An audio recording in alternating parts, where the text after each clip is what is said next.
हाय, good morning students. आज हम class seventh में पार्ट एक मनुष्यता वाले पार्ट के विस्तृत वाले प्रश्नोत्तर एवं व्याकरण बोध को पढ़ेंगे और समझेंगे, है ना। चलिए स्टार्ट करते हैं। 5 नंबर से देखिए, कवि ने किस प्रकार के जीवन और मृत्यु को उचित बताया है, स्पष्ट कीजिए। देखिए उत्तर, कवि के अनुसार वह इंसान जो सदैव दूसरों का उपकार करे, जिसके अच्छे कर्मों और ऊंचे विचारों को लोग उसके मरने के बाद भी याद रखें, है ना। अच्छे मनुष्य को कोई भी याद करता है अगर उसके अच्छे कर्म हो तो। जिस इंसान के दिल में दूसरे जीवों के लिए करुणा हो, दया हो, है ना। कुछ इंसान होते हैं ना ऐसे जो दूसरों के लिए दया, करुणा, विनम्र का भाव रखते हैं। वैसे इंसान मरने के बाद भी युगों युगों तक अमर रहते हैं, है ना। अच्छे इंसानों को मरने के बाद भी याद किया जाता है। उनके करुणा, दया, उपकार और सत्कर्मों की इंसान क्या देवता भी प्रशंसा करते हैं। जैसे महात्मा बुद्ध, मदर टेरेसा, महात्मा गांधी, ऐसे इंसान का जीवन और मृत्यु दोनों उचित है ना। ऐसे महानुभाव जिन्हें मरने के बाद भी हम लोग आज भी याद करते हैं। ख नंबर का देखिए, एक उदार मनुष्य की क्या क्या उपलब्धियां होती हैं, है ना। कविता के आधार पर स्पष्ट करें। मूल्यपरक प्रश्न है ये। उत्तर में देखिए, एक उदार मनुष्य सदैव अपने से ज़्यादा दूसरे के सुख दुख का ख्याल रखता है।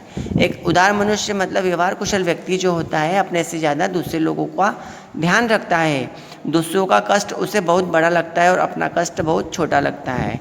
उदार मनुष्य जो होते हैं, जो व्यवहार कुशल लोग होते हैं, जो एक दूसरे का सपोर्ट करते हैं, उसे क्या लगता है, अपना दुख दर्द कम लगता है और दूसरों का दुख दर्द ज़्यादा लगता है। उदार मनुष्य को लोग मरने के बाद भी याद रखते हैं, है ना। अच्छे इंसान को लोग मरने के बाद भी क्या करते हैं, याद करते हैं।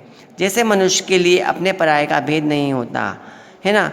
जो वो वैसा मनुष्य, उदार मनुष्य अपने और पराये लोगों में कोई फर्क नहीं करता। उदार मनुष्य सदैव वसुधैव कुटुंबकम के सिद्धांत में विश्वास करता है ना। चलिए आते ग नंबर वाले पे। ग नंबर वाला देखिए, आशय स्पष्ट कीजिए। विचार लो कि मत्य हो, न मृत्यु से डरो कभी। मत्य मीन्स मरणशील, है ना। जो इंसान पैदा हुआ है उसकी मृत्यु निश्चित है, उसके बारे में यहाँ पर बताया गया है। प्रस्तुत पंक्ति में कवि का आशय है कि यदि धरती मृत्युलोक है, यहाँ जन्म लेने वाले हर जीव की मृत्यु निश्चित है। देखो हमने पहले स्पष्ट कर दिया आपको। जिस इंसान ने, जीव ने, पेड़ पौधों ने इस धरती पर जन्म लिया है उसकी मृत्यु निश्चित ही है, चाहे वह इंसान हो, पेड़ पौधे हो या पशु पक्षी। यह विधि का विधान है। यह विधि का कैसा विधान है, जो जन्मा है उसकी मृत्यु निश्चित है। यह अकाट्य सत्य है, अतः मृत्यु से मत डरो। इसलिए मृत्यु से डरना नहीं चाहिए, क्यों पैदा होने वाले की मृत्यु निश्चित है। आज नहीं तो कल, कभी ना कभी तो मृत्यु होने ही वाली है उन लोग। चलिए सेकंड नंबर का, यह पशुवृत्ति है कि आप ही चरे, है ना। ऐसे मनुष्य होते हैं जो अपने बारे में सोचते हैं, दूसरों के बारे में नहीं सोचते हैं, स्वार्थी भाव के होते हैं, वो इंसान नहीं पशु के समान होते हैं, ऐसा इसमें बताया गया है।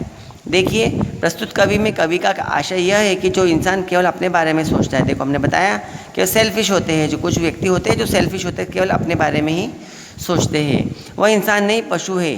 जिस तरह पशु को केवल अपने खाने से मतलब रहता है, उसी प्रकार इंसान केवल अपने बारे में ही सोचता है। केवल पशु जो होता है अपने बारे में सोचता है। पशु में बुद्धि होती है, नहीं होती है, बुद्धिजीवी प्राणी नहीं होता है। वो इंसान ही एक बुद्धिजीवी प्राणी है जो अपने अलावा दूसरों के बारे में भी सोचता है। वह इंसान पशु प्रवृत्ति वाला होता है। कौन सा इंसान, जो केवल अपने बारे में सोचता है। कभी कहते हैं कि इंसान और पशु में यही तो अंतर है कि इंसान अपने साथ साथ औरों को भी सोचता है ना। इंसान अपने अलावा अपने घर परिवार और अपने बाकी लोगों के बारे में भी सोच विचार करता है। दूसरों का उपकार और अन्य जीवों पर दया करना वह अपना धर्म समझता है, जबकि पशु प्रवृत्ति का इंसान कभी ऐसा नहीं करता है। जो पशु प्रवृत्ति का इंसान होता है, राक्षस प्रवृत्ति का इंसान होता है, वो केवल अपने बारे में सोचता है, दूसरों के बारे में नहीं सोचता है। अगला देखिए, अनर्थ है कि बंधु ही न बंधु की व्यथा हरे, है ना। खराब लोग होते हैं जो अपने बारे में सोचते, अपने सगे संबंधी रिश्तेदार दोस्त यारों के बारे में नहीं सोचते हैं, उसके बारे में यहाँ बताया गया है। उत्तर देखिए, प्रस्तुत पंक्ति में कवि का आशय यह है कि यह किसी अनर्थ से कम नहीं कि एक भाई दूसरे भाई की व्यथा न समझे।